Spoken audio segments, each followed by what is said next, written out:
Welcome to 360 degrees updates చూద్దాం. AP ప్రభుత్వం మరో కీలక నిర్ణయాన్ని తీసుకుంది. రాజధాని అమరావతి పనులు తిరిగి ప్రారంభించేలా ఇప్పటికీ కార్యాచరణ సిద్ధం చేస్తున్న ప్రభుత్వం అమరావతి పనుల రీలాంచ్ కోసం ప్రధాని మోదీని ఆహ్వానించాలని భావిస్తోంది. ఇదే సమయంలో చంద్రబాబు ప్రతిష్టాత్మకంగా భావిస్తున్న P4 కార్యక్రమం పైన తాజాగా నిర్ణయాన్ని తీసుకుంది. ఉగాది రోజున ఈ కార్యక్రమం ప్రారంభించేందుకు కూటమి సర్కార్ నిర్ణయించింది. ఈ కార్యక్రమం వెనుక చంద్రబాబు భారీ లక్ష్యాన్ని నిర్దేశించారు. దీంతో భారీగా ఈ కార్యక్రమ నిర్వహణకి ఏర్పాట్లు చేస్తున్నారు. ముఖ్యమంత్రి చంద్రబాబు P4 కార్యక్రమాన్ని ప్రతిష్టాత్మకంగా భావిస్తున్నారు. ఉగాది రోజున నిర్వహించే ఈ కార్యక్రమానికి అమరావతి వేదికగా నిలవనుంది.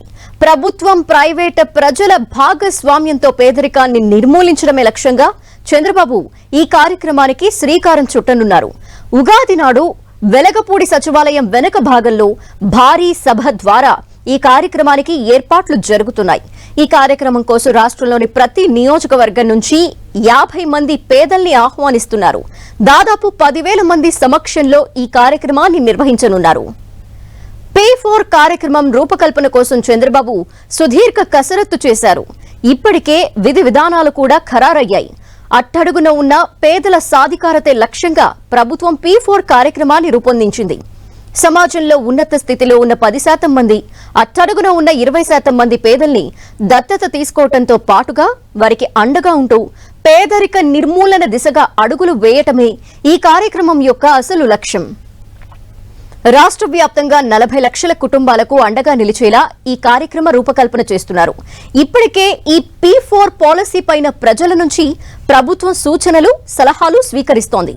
ప్రజలు తమ అభిప్రాయాలు తెలిపేలా 11 ప్రశ్నలిచ్చి వారి నుంచి సలహాలు, సూచనలు స్వీకరిస్తోంది. పూర్తి చేసిన వారికి వారి పేర్లతో పావర్టీ P4 పేరుతో ప్రశంసా పత్రం సైతం అందిస్తోంది. ఇక ఈ కార్యక్రమం ప్రతిష్టాత్మకంగా నిర్వహించేలా ప్రభుత్వం పెద్ద ఎత్తున కార్యాచరణ సిద్ధం చేస్తోంది. ఉగాది రోజున అమరావతి వేదికగా ప్రారంభించే ఈ కార్యక్రమంలో రాష్ట్ర వ్యాప్తంగా ప్రతి నియోజకవర్గంలోని పేదవారికి అవకాశాన్ని కల్పిస్తున్నారు.